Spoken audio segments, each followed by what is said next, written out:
is up, everybody? Welcome to my second channel. Today I'm going to show you how to read anybody like a book. If you don't know me, my name is Simone. This is my second channel on YouTube. I have a main channel called Simone Squared. I'm a psychology graduate. I'm many other things. Anyways, how to read people like a book. This is my #1 skill in life. People come to me and they think I'm literally psychic because of how well I can get into someone's brain. It freaks me out as well, and it is low-key the reason I'm never going to have a honeymoon stage, because I just see through everything immediately. It's exhausting, okay? #1, you need to know yourself. All of my psychology videos, I tell you, you need to know yourself. Why? Because of the human experience, simply. If you understand why you did something, why you're behaving a certain way, your triggers, you're going to understand why other people do similar things. However, there's something called projection. This is where #2, psychological research, basic research, can come in. Because if you simply just learn about yourself and go, okay, I did this because of XYZ thing, therefore you've done that because of XYZ thing, that is simply projection. You need to have an open mind, you need to have research and knowledge of that research, so you then can understand that, okay, maybe someone did this for a different reason. But simply by knowing your own emotions and how you behave will unlock something in your mind where you then can just understand other people.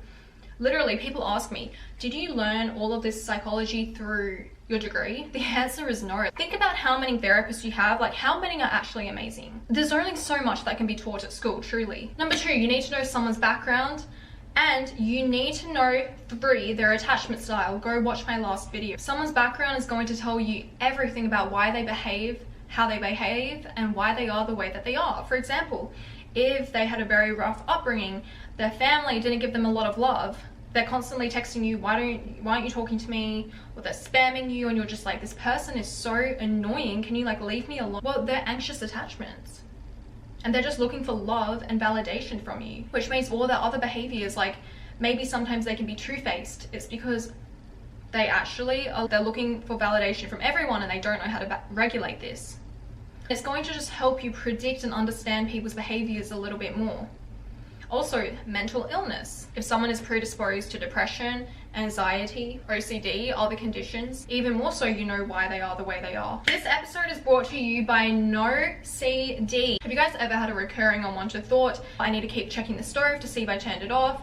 If I don't wipe the counter 3 times, my family's gonna die. Or a disturbing image keeps on replaying in your mind. If you've ever dealt with thoughts like these, maybe you try certain physical or mental behaviors that seem to temporarily get rid of this anxiety, when in reality they really exhausted and consumed you and kept you from doing the things you love. The truth is, OCD is very serious, and if you're struggling with it, you are not alone. OCD affects so many people around the world, and with the right therapy, it is absolutely treatable. And this is where NoCD comes in. NoCD offers virtual therapy with licensed therapists who are trained to help people with OCD, so they're specialized in this. Every NoCD therapist is trained in exposure and response prevention, or ERP, which is a therapy specifically designed for OCD and also the gold standard in treatment. Accept many insurance plans and also provide support in between sessions. So to learn more about therapy with NoCD, go to nocd.com today to schedule a free 15-minute call with the team. That's nocd.com to learn more and book a call now. But guys, don't even go into step 2 or 3 if you don't understand step 1,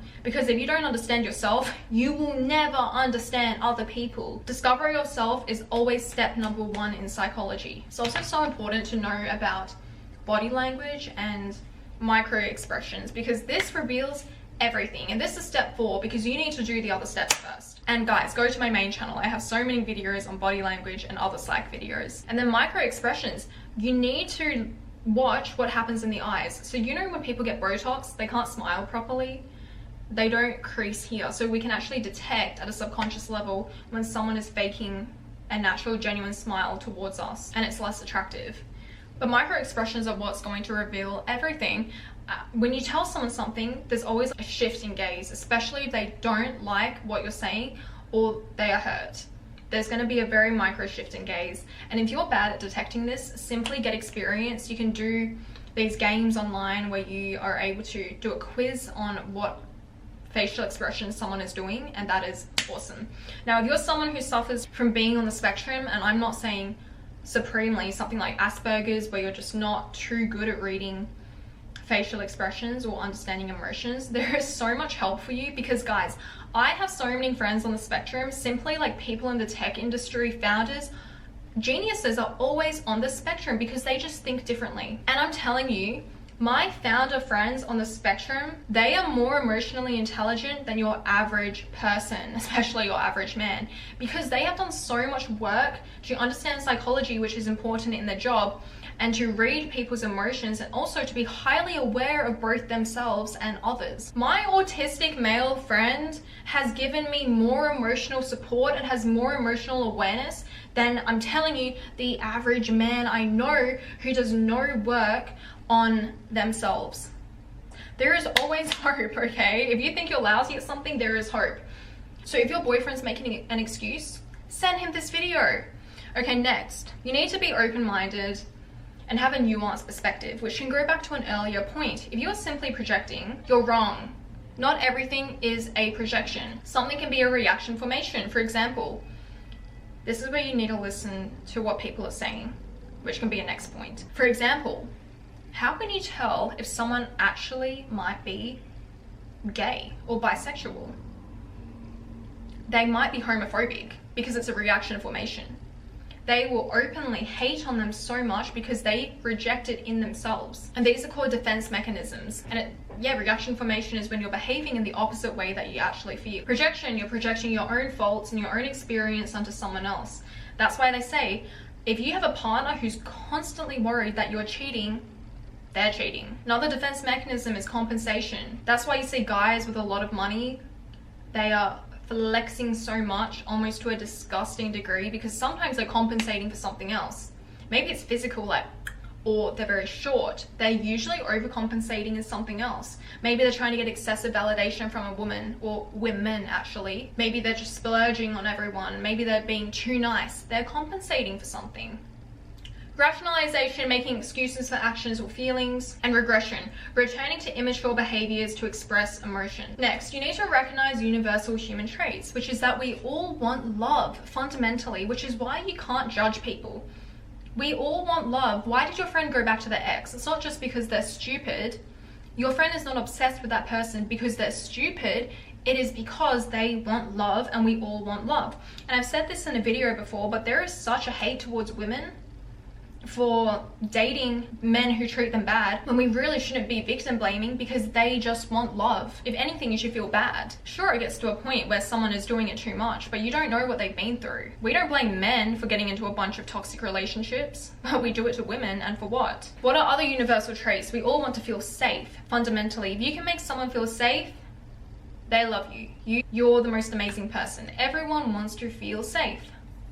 Everyone wants to feel respected and needed as well. They want to feel like they are important. They want financial stability. They want predictability, a sense of control over their environment. They want to feel intimate. They want to feel like they belong. Even if they're avoidant attachment, deep down, they want intimacy. These are universal human desires. People want achievement. People do want achievement to some degree because they want to feel important.